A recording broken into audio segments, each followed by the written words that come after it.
Hi everybody, and welcome to our once a week reading with the energy of the Oakmen. So the Oakmen have, they first came out, if you're new to the channel, in this card from this Oracle deck a couple of weeks before COVID-19 kind of shut things down over North America, and the rest of the world really went into lockdown. So yeah, so there's been these weekly messages from them that have been quite interesting. So it's been really quiet this week, because usually I kind of get like, I guess being an intuitive reader, I'll start to like feel like, oh, I need this urge. I know I need to come to my table and pull cards and find out what they want to talk about for the week. And it hasn't been happening at all. It's been like really quiet. So I sat down this morning and I thought, okay, well maybe I'll just do the whole process on the camera. So the deck that I was, the deck that I was called to pick up for them is, this is my Shaman Oracle deck, or Shaman, however you want to say it. So this is the deck, and of course the other decks that I use, that they use to communicate when we have the Panther, is Wild Unknown Animal Spirit Oracle deck. What's in the bottom here? Seven of Wands. And then Wild Unknown Animal Spirit Tarot deck. So those are the ones that I was called to pick up. So as I'm pre-shuffling the cards, I pull them out, to ask for their energy to come in, to see if it's willing to come in. One of the messages that did come out with these guys at one point, and I encourage you, if this is the first one you're seeing, to go and watch the other ones, because there does seem to be some timeline with these readings. So I'm looking at it, and I've seen the number 47, and I'm thinking, oh, isn't that interesting? The number 47 at the top of the card, because when these guys first came out, they came out in a reading for Aries, and I happen to be in Aries. My son is in Aries, and I was 47 at the time. So I'm just sort of letting that flow through, and all of a sudden I got a very clear and distinct message that I need to look at card number 48, because I'm 48. Like, it was just weird how it all played out as I'm pre-shuffling and I'm looking at this card, and it's as if this message is coming through. So I thought, okay, I'll get card number 48. So I went and I got card number 48. So I got card number 48. Card number 48 is a very different energy. It's a collection of pixies. I thought, isn't that interesting? Why do I need to get card number 48? And then I got really like this feeling that because this is who we're going to be communicating with soon. I don't know what these different energies are. I don't know if it's the same entity energy and it's transferring itself. It's transmuting somehow. It's shape-shifting into something different to be able, this is a very different energy, and I'm going to read to you from the book what this is. This is not who the message is coming from today. But still, I still feel the Oakmen have something to say. But a collection of pixies is very different, and it's, to me, this is the Oakman is a very solid, very grounded, very stable, old energy. Kind of slow moving too. And I feel like there's a shift coming in the energy around all of us, and even like on a worldwide level. I feel like there's some sort of a shift coming, and that's why this, I don't know if it's going to be, I have a sense that if this is not the last Oakmen message, we're getting close to it, and they're preparing us, preparing me, because I'm sentimental. I'm like, oh, they're going away, for this energy to be coming in. So I'm going to read it for you. I'm going to put a timestamp in if you don't want all of this, you just want the message from the Oakmen, but, and you just want to wait for these guys to come in at some point, and it says, okay, it's a collection of pixies message, Friday. Anyway, so, a collection of pixies, duty, willingness, joyful participation, and virtue. A pixie's got to do what a pixie's got to do, and one of the things a pixie has to do is to dance. It has to be done. so that the flowers will grow and fruit, the grass will do its photosynthesis thing, the trees will put down their roots properly, and other processes will proceed in their proper time at their proper pace.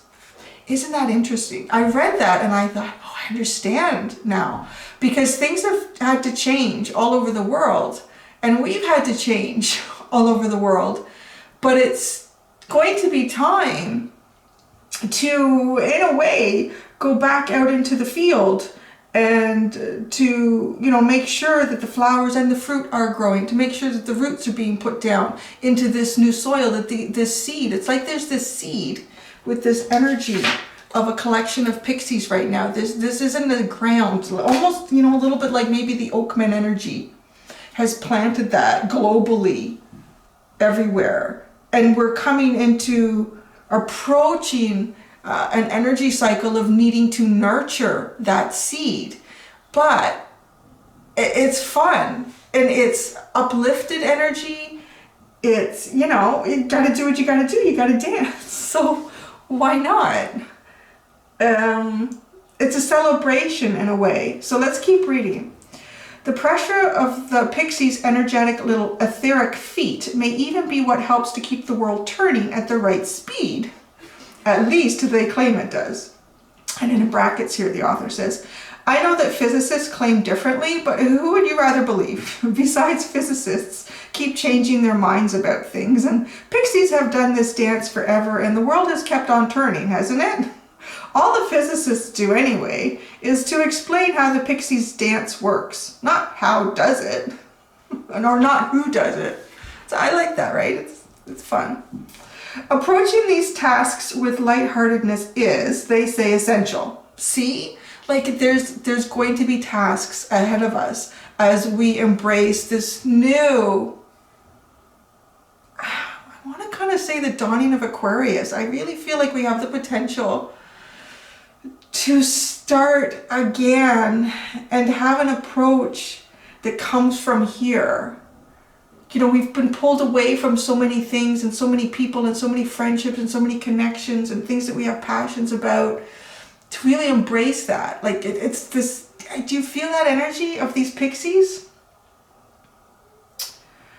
Approaching these tasks with lightheartedness, yes.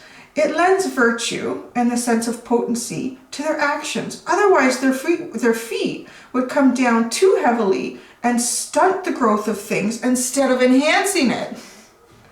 Or they might step too lightly and then things might grow on the wrong way up or sideways. It could make the world turn wrong. I think this is very important energy reading. This is quite interesting. Pixies could treat their duty as something boring or oppressive, but they choose to take joy in doing it and doing it well. Are you faced with duties? Like the old saying goes, a merry heart makes light work. We have a choice about how we do things. We can make a game of it and do it happily. We can take an attitude that makes it demanding or oppressive. We can choose to regard it as boring and dull. When we choose the first attitude, the results have a different feeling, a different energy than the results of the other two. Anyone and everything that come in contact with the results of that work feels the difference and is affected differently by it, whether they notice it or not.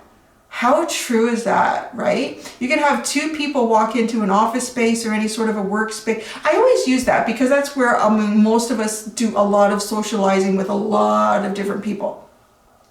So two different people could walk in with exactly the same goal in mind. They could even have exactly the same criteria or approach or method of operation and how they're going to execute it. But if one goes in like, this is the dullest thing, or this is hard work, or I'm so bored of this, or I'm just going through the paces, but the other one comes in and just brings the passion that they have within them to that situation, they're executing the same idea, but they're going to change things on an energetic level, right? Yeah, this is exciting. I'm getting excited now. I'm kind of like ready now. I'm kind of like, okay, out with the old, in with the new, as Aries would say. All right. So here's another of those places where we can make the world better or worse and do the same to ourselves simultaneously. So for a starter reading with the pixies, What is needed here is not only an awareness of duty, but a merry approach to it. This job has to be done. We do. The sun's going to come up every day. There's people relying on us for what we do. We're relying on them for things that they do. This job has to be done. So one might as well do it willingly. Progress through this dance maze step by step. Take joy and pride in achievement. Approach the work with zeal, zest, and zing, and perhaps even a little zaniness as well. Otherwise, you might as well not bother. Well, almost. There is something about this lighthearted approach to your duty that is important at this time in order to achieve the results you want. Additionally, consider the words collective and cooperative as you make your plans. This situation may take more than one person, perhaps several working together to achieve the desired results. Joining forces with others is appropriate at this time. Seek the cooperation of friends, family, co-workers, and fairies as appropriate. I love this switch. I'm so excited. I really do. Yeah. Okay, so I'm putting them in the book. I'm using the card to mark the page. Isn't that interesting, right? So this sort of a lesson as well on your intuition. Your intuition is, I often say too, it's your deeper self trying to talk to you. And your deeper self is likely what is connected to other sources of energy, other telepathic communications. So I went with it and look at that. Does that not sound like the best way to approach, opening the world up again when that happens? And how we do it, right? Like, let's not step in the way we stepped in before. Let's step in this energy. I'm going to go back and, I'll watch it and read it. And I really like that. A collection of pixies. So we're going from Oakman at some point to this collection of pixies energy. That'll be interesting to see the messages they have. Now, let's bring it back to these guys. These old guys, I know they have a message. I don't know if it is the final one. I feel like the radio has gotten a little quiet that way. There was really nothing from that until I sat down at the table. And this is the day before. Like, a lot of times I've done these Oakman readings 2 or 3 days before Friday, like before it would come out. But no, it's down to the wire now. It's Thursday because there's just been nothing. I haven't felt any urge. So let's see what comes out. The Oakman here from the Shaman Oracle deck. I'm getting this feeling like it is the last time. They look kind of sad. I do remember one of the first readings, there was some sort of sacrifice they had to make to come through. Oh, the smoky mirror. I was just looking at this card the other day. Isn't that interesting? Wow. Oh my gosh, it's also number 47. What a crazy synchronicity. I feel like it might be the last one. Look at that. They're both number 47, guys. Oh, this is going to be, I'm so cool. I won't put the wrong card in myself. Okay, I want to pull out the book on this for the smoky mirror. I'm sorry there's so much reading. It's like carpet time. Everyone get on the carpet and I'm going to read to you today. Okay. I was never very good at reading out loud until I had my son. You're reading stories all the time. It's like anything. It's a practice, right? The essence of the smoky mirror. The smoky mirror represents the aspects of what is implied, yet cannot be immediately known in the world. The mystery of how things come together and how they fall apart without obvious casualty. This symbol also represents the shadow of human psyche, the parts of the self that one disowns.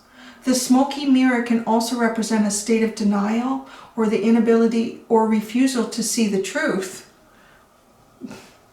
So the invitation of this card, the symbol of the smoky mirror appears. You're invited to see beyond your own self. Acknowledge that, past the limits of your current ability to perceive, there is a vast interconnected world where events are orchestrated in divine order, but challenging to fully grasp. Now is the time to trust that no matter what the current conditions of your world reflect, in the hidden realms, all aspects of the human journey are celebrated, the beauty and the darkness, the misery, and the courage. Oh, this is really beautiful. I feel like this is a final message to us. No matter where you are in your journey, know that some things are meant to be a mystery, which you are meant to understand only through experience. Take heart, for the smoky mirror will ultimately show you beauty and wonder. Once the fog lifts, the distortion you see now. Oh, I'm getting emotional. I really feel like this is it. This is the last one.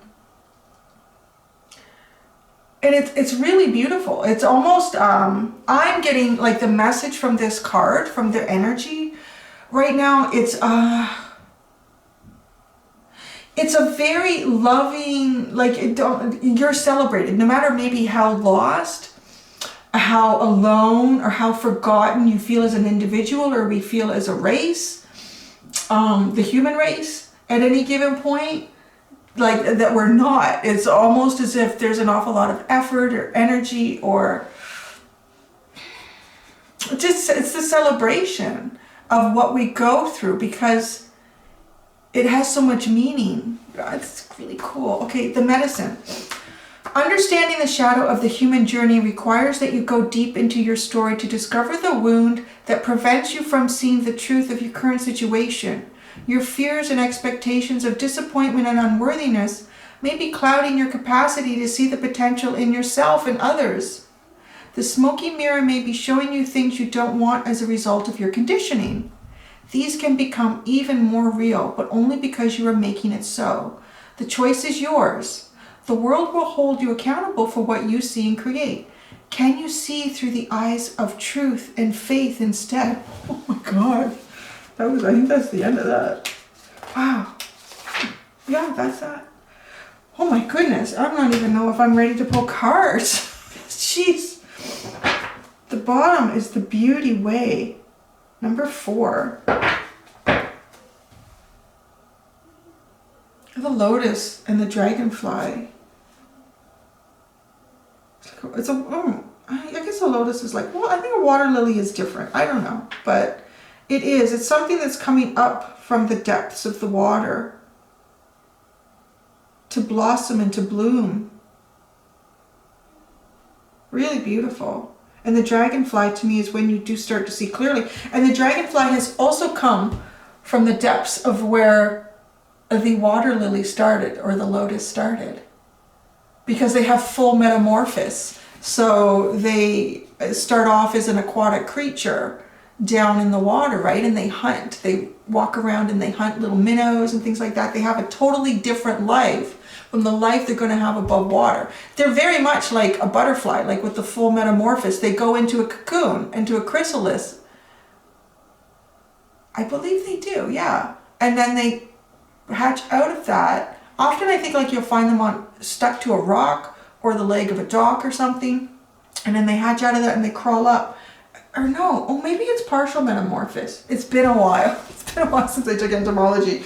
Anyways, they're coming up out of the depths from something they're leaving behind what they used to be and becoming a new creature that's going to fly around and do all sorts of great stuff. So, yeah, I think it is partial metamorphosis, because I don't think they do. I think they just come out of their old body. They come out of their old body, yeah. Because you see the pieces of their dried up bodies, like on the bottom or the upper part above the water of the docks, of a dock, a water dock, or a log.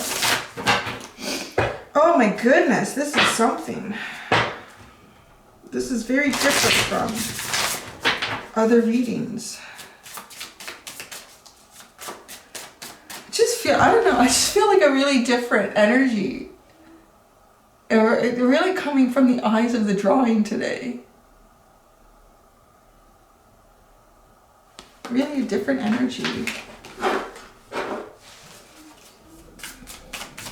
All right. What is coming out of here? Oh, the tiger. My goodness. I think more needs to come out. I need to, just give me a second. I feel like I need to just let all the cards come out here.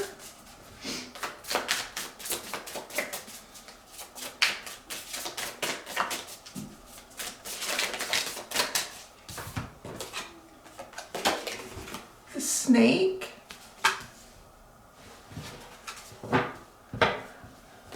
Stopping there, the gazelle is at the bottom.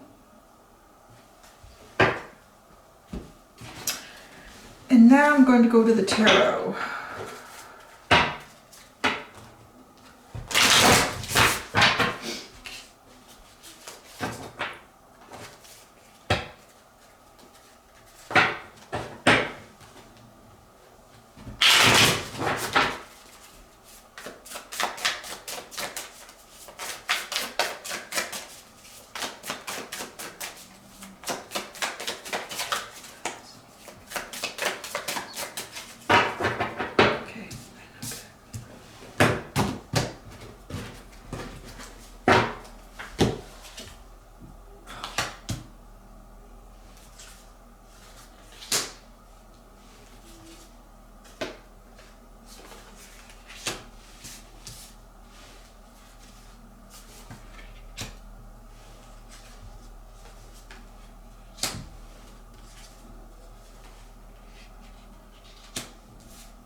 The bottom is the Three of Swords. What is going on here? Wait till you see the 3 cards that came out under the smoky mirror. So what I did, I showed you these 3 cards. We've got these 3, right? So I pulled 3 cards for each of these. The 3 cards that came out for the smoky mirror, if you've been following the Oakman from the beginning, you'll find it interesting. The Tower, there it is. Remember, this was symbolized as the Emperor, you know, being hit, coming crashing down. And now look what follows. The smoky mirror is the Magician and the Empress. How crazy is that? So often they've talked about bringing this balance between masculine and feminine energy, rebalancing energy globally within yourself on a personal level, the masculine and feminine properties that you hold within you, the yin and the yang energy.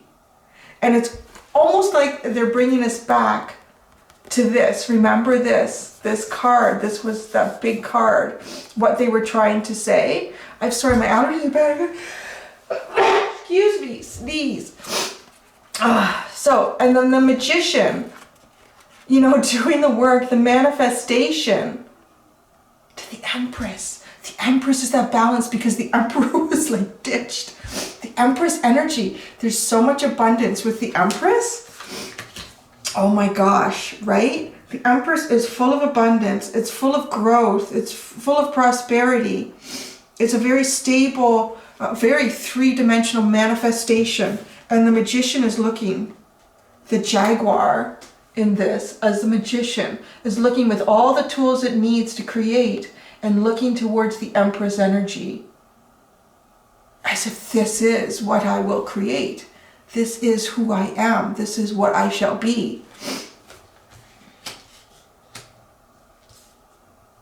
It seems to me like they're kind of just, they're telling us now this Tower moment through our own almost forced insight into ourselves, realizing our manifestation abilities, realizing who we truly are, understanding who to balance ourselves, how to balance ourselves.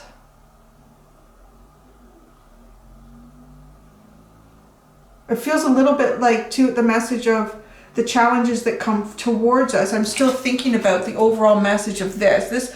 This message really feels like it's coming from a higher galactic realm, like watching over humanity in a way, and to know that like you're celebrated in every time you fall down, every mistake that we make, every time we let down a portion of our society or community or country, or we do something, you know, because we stand up again. It's all about lifting yourself up and dusting it off and going again and trying again and doing better the next time. Every time we do better, we really do. Through the course of history, things are getting better. They really are much better than they've been, gosh, you only have to read Charles Dickens to see how much better it's become. So with the smoky mirror, it does feel like they're kind of telling us, you know, every trial and tribulation. Because when you're in it, when you're in the tower, it doesn't feel like it's getting better. But it actually is. You actually are. Every time you're doing better. Every time you faltered or you feel like you failed, you haven't failed. You've just recognized something in a different way from how you were looking at it before. And now you're acknowledging it more clearly for what it is and going to the next level and the next level. Every one of these, like even looking at this on a personal level, our lives are full of tower moments. They're full of things that happen to us that we didn't expect, that kind of devastate us or surprise us, or we don't know how to handle it, or we create our own tower moments. And it's because of this correction and realizing that you really do have everything at your fingertips. Everything within you to become this Empress energy, to achieve Empress energy, to achieve the Empress. Because I always like to say that the Empress is that energy of what it is that you truly want. You would like this more than anything else because it's something that you feel very much that it fulfills you on so many levels. Intellectually, emotionally, spiritually, physically.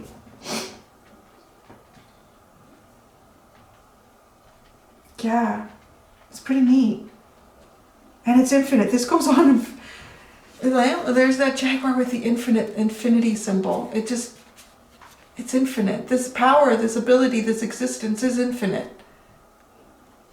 So important to remember that. It's infinite. It's hard to comprehend, isn't it? How can it be infinite? But the one thing, I know it's true, because even as a little kid, I would try to do this. I would try to imagine that I didn't exist. And I couldn't. It almost felt like I was imploding somehow, my mind on that. Even as a little kid, I remember thinking, what if I didn't exist? What if I was never, like you can't. It's almost like that feeling of imagining, sorry, I'm having a problem with my shirt. Imagining that you don't exist, and how does that make you feel? Like it's almost, I find it's incomprehensible. And it's a very heavy energy, which tells me that's not the way. But then I imagine that I've always existed and always will. And that's almost incomprehensible too. But I don't feel this heavy energy around it. So then I kind of tell myself, well, I think it's just my mindset. It's my feeling towards this thought. What is that? That's the direction. That's what's giving me guidance here. This infinite. You are infinite. So things like the tower moment are so tiny. I've heard the description of a clock talking about the lifespan of our sun, or the earth. I don't remember what it is. But if you look at, how long the sun and the earth have been here, if you want to look at the time frames that scientists have come up with and astronomers, it's, I don't know, like they'll say as an example, if it started at 12 midnight is when the sun appeared, or it was a little glow, whatever it starts out as. And before things came to a point where the sun was now able to sustain life, like it was stable. It was consistent. And then life on Earth started to occur. So they'll say, okay, so put that at 12:15. That's, it took that long to get there. And we're talking about billions of years, right? Billions of years for how long the sun will be around. My son's doing math, it's not going well. So billions of years that the sun will be here. But that's from 12 to 1 p.m. 12 to 1 is how they're saying that. So at 12:15 is where life occurred on Earth. Okay. And that goes from how long until the sun becomes to the point where it's unstable and it doesn't sustain life on Earth anymore. So that period of time is 12:15 to 12:18. It's really small. It's so small. And then how long mankind has been here as a conscious aware being is like from 12, 17, 20 seconds to 12, 17, it's so minuscule. And then it's like, it becomes something else, and it's this different energy, right? Like it's not, you can't live here. But so that's what I'm getting with this, like when you look at the perspective of being infinite, anything that's happening right now is very small. So try not to forget how large you are in the grander scheme of things as well. So the tiger. So this tiger energy, I think I need to just allow the words to come out to really understand what this is trying to tell us. So there's the tiger energy.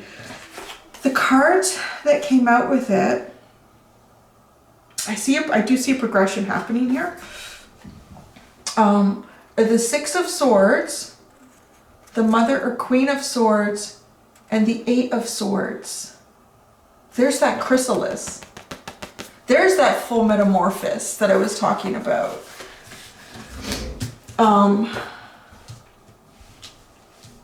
The Six of Swords with this Queen of Swords, and then this Eight of Swords, this inability to move, yet, you know, you want to, you feel like you're ready to rehatch. I want to put these two energies together. Seems kind of funny, but I really feel them together because the tiger is that predator that wants to take action on what it wants to get, what it wants to hunt, what it desires. It wants to go after what it desires. It's a very primal energy. It's just like, but it's very true to itself. It's very true to itself because it's not confused about stereotypes. It's not confused about labels that we put on. It's just, I know what I want and this is what I want and I get it. It's just very basic desire for things. I feel like, and it's feeling trapped. It's absolutely trying to figure out how to get out of that. Because the Six of Swords is, you know, trying to go to a better place. It is swords. Yes, it is swords. I'm just confirming because the wands and the swords look a little similar. It is a six. So it's trying to get to a better place than where you are now and feeling kind of trapped and feeling kind of stagnant and feeling like you can't hunt. It's almost like this tiger's been put into a cage. Oh, isn't that funny? How many of you have been watching The Tiger King? I think that's what's called Netflix. It's huge here in Canada. It's like the most watched thing. I watched it. It was just so hard. It was not easy to watch. But, you know, it was a bit of like a train wreck. It was hard to turn away. I watched the whole thing. So it's kind of like that, right? Like this tiger. And one of the things that I learned is was it just tigers or lions or the combination of the two? That there are more, I think it's tigers, in captivity in America than there are like wild around the whole world. What the hell is wrong with that? Why are we not using all that money to keep these guys captive to like sustain the ecosystems that support them? That's mind-blowing. That's really dumb. Come on. This is stupid. Who are we doing that for? We're not doing it for them.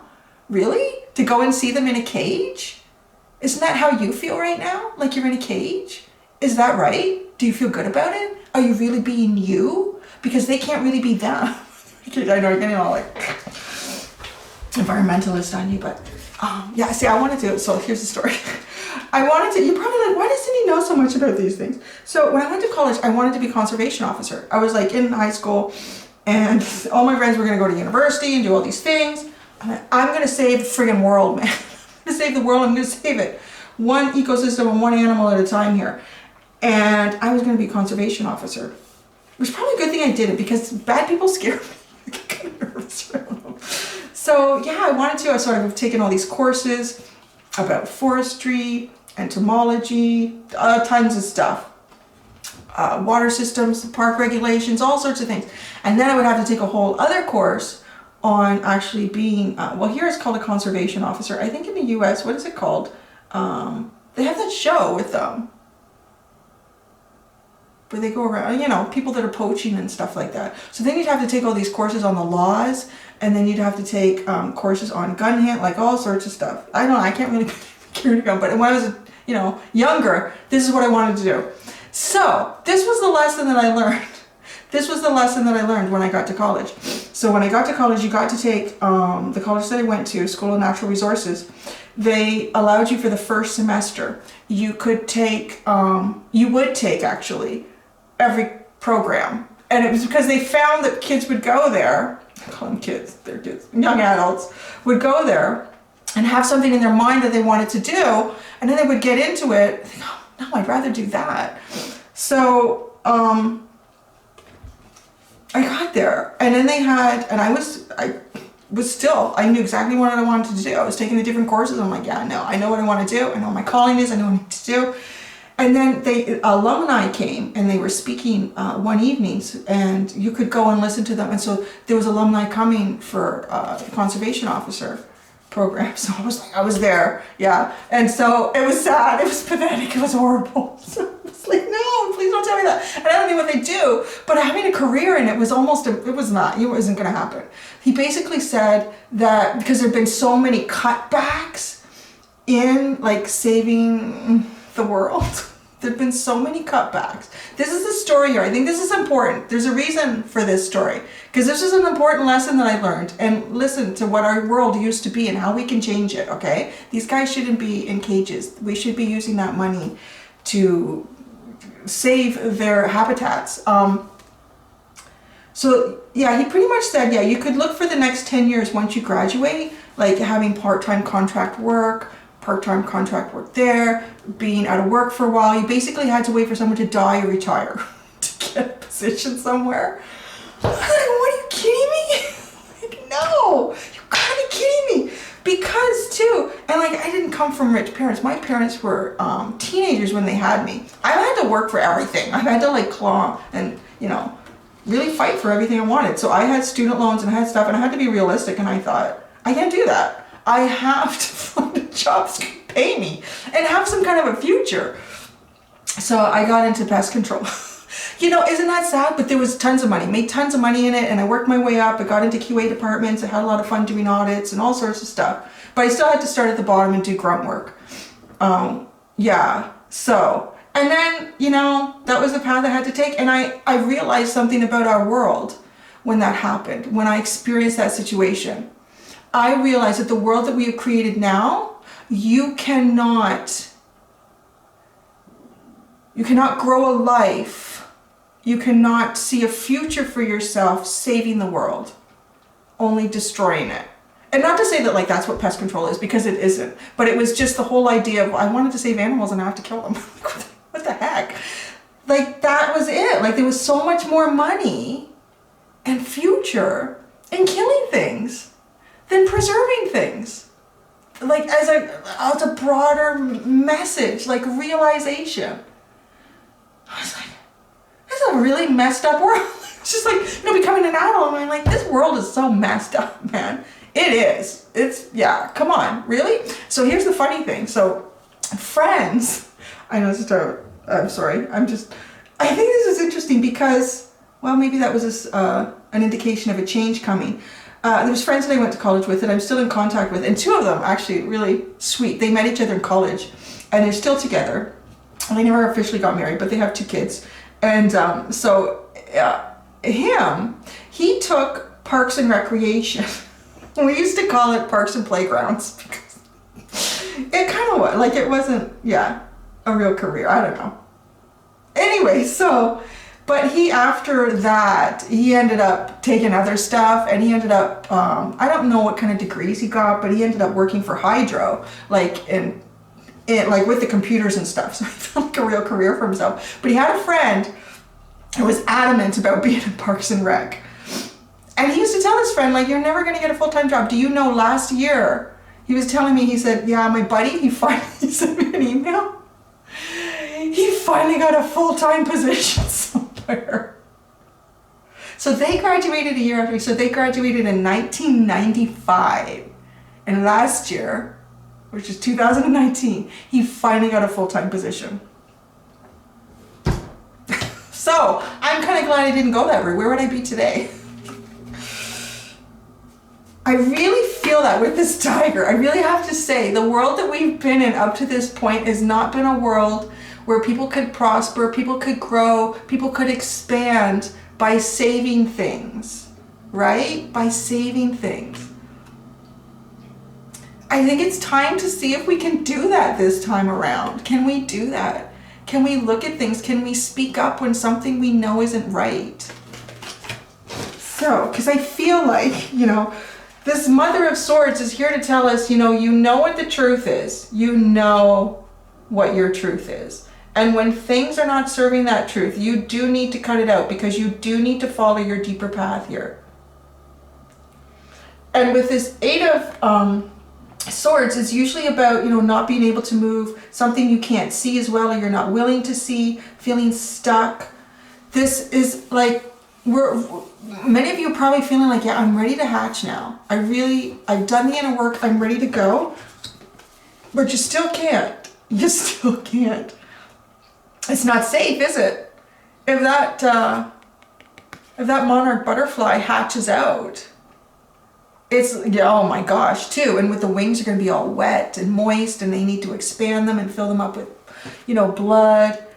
It's, yeah, they're going to be all full of holes. It is not the time yet. It's not the time. You feel like you're ready. Oh, I could speak. I'm sorry. I don't want to get political. But, you know, watching some of the states in the US, you guys are aware that you have the highest number of cases in the world. And some of these states are getting ready to actually, is it May 1st? Isn't it Friday? Is it safe? And this is where I also feel like the power of the people. If you feel like your government is making choices that are based more on their benefit than yours, this is the power. If every single person says, I'm not going, you know what? No, it's not safe. Or it's not that it's just not safe for me. Is it safe for all the people in the old age homes? Is it safe for my neighbor who I know has diabetes, or this person who had a heart stint? Like, is it safe to come out yet? I don't know. I don't know. So then this takes us to the snake. And I see. So this is the snake. This was the third one that came out. And this, you know, there's something here. There's something very special to come out that's being protected. Very special. The universe is kind of working on this. I kind of feel it a bit like this too. Like, there's been some sacrifice. That was an immediate message with these guys. There was some sort of sacrifice made by this energy source to come through to convey messages. But we were also being asked to sacrifice. We were also being asked to sacrifice. And yes, we have been on many levels, many levels. Many people, so much more than others. Gosh, you know, when it's okay to, you just want to give like every healthcare worker, every paramedic, every PSW, every police officer, anybody who's had to continue to go out, every grocery store clerk, every pharmacist, every cashier. I don't want to miss anybody. You know what I mean? You know, and if you've been one of those people, a lot of them don't have time to watch these videos because they're trying to keep the world going for us. To give them a hug. Ask first, you know, don't hug a stranger. And but because there's something here, there's something. I feel like if we push our hatch, if we push the time to hatch too soon, well, what happens? If a baby comes out too soon, it's premature. The lungs aren't fully developed. There's other parts of the body, the internal organisms that aren't fully developed, and they have to go into an incubator. And then if you know anyone who's been a preemie, or if you've had a preemie, or you were a preemie, you know that there's years of trying to catch up in the development. Because, you know, and maybe it only needs to be a few more weeks. Maybe it only needs to be another month.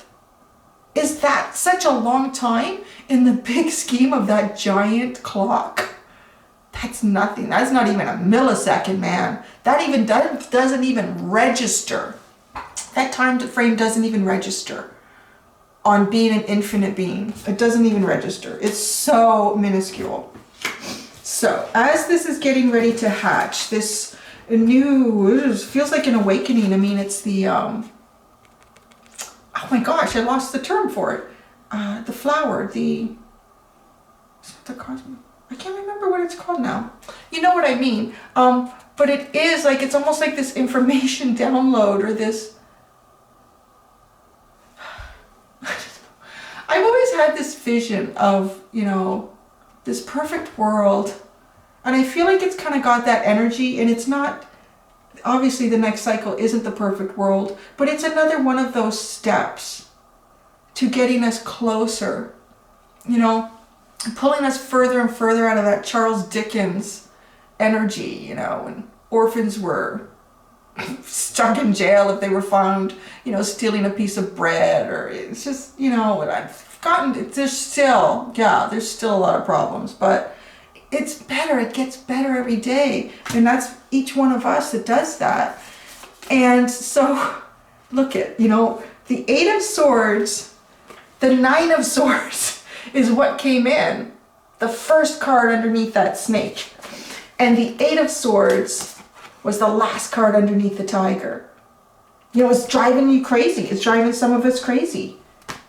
Going crazy, overthinking, can't come up with answers for ourselves. So how do I do this? Do I do that? Is this opportunity lost? Is this one to be gained? What do I, like, So I'm like, I'm thinking about stuff too, like we all are. And what do I do after this? Like, what should I do? What should my approach be? Where should I go? What should my goals be, right? Like but it tells me, look at this, the 3 of Cups and the 8 of Pentacles. There is work to be done here, but the 3 of Cups, it's happy work. It's happy work as a collective of pixies, right? I really do feel like this is the last message from the Oakman, because it's like that, this energy right here, to me, is an exact reflection of what the collection of pixies was talking about. Your work, what you do for this world, what you do for your community, what you do for your family, what you do for your friends. Every seed that you've planted up to this point, how do you nurture it? How do you walk back in that door with this energy, with, I want to make the world a better place. I'm a better person. I want to share that. I want to help out. If everybody's doing that, isn't that amazing? And it feels like, I always pictured this, I always had this idea in my head as a little kid, and I hope it for humanity one day. I know it will happen. I know it won't happen in my lifetime, but I know it will happen. And I always talk about my mom, because I used to always like come up with these ideas when I was a little kid. And she's like, you can't do that, Cindy. That's not possible. Of course, growing up in the 70s, it was a very different world. No. So I always had this idea that, the best way to look after humanity, to look after the world, is if we're all assigned someone. And my job is to champion that person. My job is to make sure they're doing okay. My job is to be someone they need to talk to if they need to talk to someone. My job is, if they don't feel up to it that day, to do something like that you're there to support them. And you would say, well, then who's going to look after me? And I even mean too, like providing that person with food, providing that person with anything that they need. You think, well, you can't do that. No, because there's somebody else who's doing that for me. Because it's not about looking after just yourself. It is on an emotional, spiritual level. And I know this is a hard concept, but I see this. I really see it, and I see the benefit in it. Because you're never alone in any sort of struggle that you're going through. And it's a free will. Like if you do need your own time today, you can tell your person who looks after you, I just need some space today. I'm okay. I need my time. Because you do need that, yes. But I feel it's really important to champion one another. I don't know, as a little kid, I always had this vision that if that's how the world ran, instead of us always just looking after ourselves, if we looked after, this is my person, I look after them. And then, that person is looking after someone too. Because we have to look after someone anyways, and we're always looking after ourselves. Why not make it someone else? I don't know. I just think that's, I don't know. I'm just get the feedback on that one. I do picture this and a world that really does appreciate cooperation and community. And, you know, I'm sure I'm going to get some stuff in this video. I've had people come in as my God-given right to walk out that door without a mask. That's not the world that I'm envisioning. The more power that you give to yourself and to your neighbor, the more power you give to the community, to the social structure. What am I holding here? Yeah, I feel like we're moving into that energy here. I'm really excited to carry on with the pixies. It does feel like a more utopian kind of world. Why not? You have to start somewhere. You have to dream somewhere. You know, I don't think that there's enough like philosophy and artistic expression anymore in our systems because everything is about money. Does that make us money? I don't know. Like, I think in the long run, it makes you prosperous. It makes you more expansive. It helps you think outside the box. Because before anything can be created, there needs to be an imagination behind it. There needs to be a philosophy. There needs to be an idealism. There needs to be something. So let's look at the underlying. Let's look at the underlying here, right? This is coming up out of the depths. Perhaps for some, it's not a full metamorphosis. You know, it's interesting that that would come up. That I would have to sit and identify the difference. That yes, no. The dragonfly is not a full metamorphosis.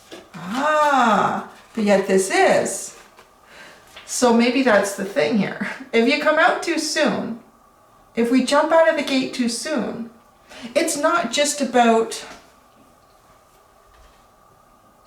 you know, the disease, the virus, and the movement. That is obviously, that is the big obvious part of this.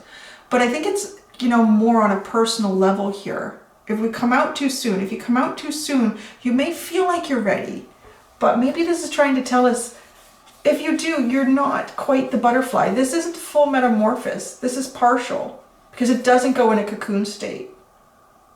So it's like the body you had, but it's been transformed a little bit. So now it can take flight. Where this one completely liquefies and turns into something utterly different. Oh, putting them in the wrong spot again. And the gazelle with this broken heart. The gazelle energy is so similar to the tiger. Oops. My crystals, don't worry. The gazelle energy, and they both have the alchemical symbol of fire above them. So fast, so furious.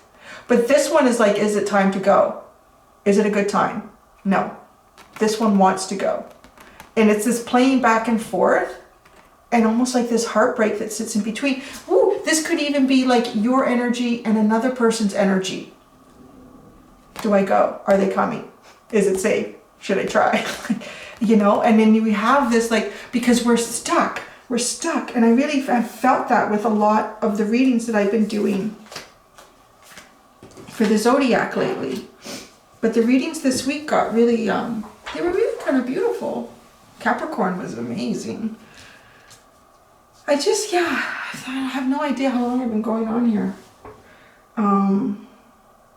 I really feel like that this is a message. We'll see what happens next week. Whatever card I'm called to pull out, whether it's number 47 or number 48. I feel like this is it. And I feel as though most of us are at this Nine of Swords. Kind of feeling like I know I've done my transformation and how do I go through life when I walk out the door again? How do I meet life and opportunities? How do I meet my own expectations when I walk out the door? You know, I think we're all in this energy. I think when we hit this is like, I'm ready to go back. I'm ready to do what I've always been doing. But how do I bring that forward? And I think that's what we're getting prepared to hear the messages for. Always darkest before the dawn, right? There's no color in the Nine of Swords. It's always darkest just before the dawn, and there's no color in the Nine of Swords. Look at all of the color Look at that beautiful sunrise or sunset. I like to think it's a sunrise with the energy that's coming after it. And I love that the spider is the symbol of, you know, the Eight of Pentacles, because the Eight of Pentacles is work and working on your craft and working towards things, but it's very creative energy. It's kind of funny because my son and I are reading Charlotte's Web at night right now. He read it for school and then he wants me to read it to him in bed, so now I'm doing that. And I just thought it's interesting. I thought, you know, for Charlotte, she is just this simple little spider that only lives for a couple of months, but yet she has such an expanded vocabulary. She knows so much about the world. And that seems to come from her deeper inner self. Where else would it come from for Charlotte, right? And I laugh at, is it Fern, the little girl who goes back to tell her parents all the things that she heard the animals tell her. And her mother's like, I think we need to phone a child psychologist, a Bird or whatever his name is. Yeah, she's okay. It's like, right, yeah, she's okay. She's okay. She's just tapping into her deeper self. But this also reminds me of the monarch butterfly. You know, when I said, like, how does Charlotte the spider know all these big words? And how does she understand so much about how the world works when she herself is only probably a month or a few weeks old? It's kind of like the monarch butterfly. How does it know, just know, to fly from, you know, northern parts of Canada to Mexico? And it's never done it before. It's its first time being a butterfly. It spent its whole life on a piece of milkweed as a caterpillar up until that point. You're just going to know how to fly, I think is the message, right? You're just going to know how to get there. You're just going to be like Charlotte. You're just going to have an expanded vocabulary. And whether that's, you know, how you see and describe yourself internally too. Yeah, I really feel that. So there we go.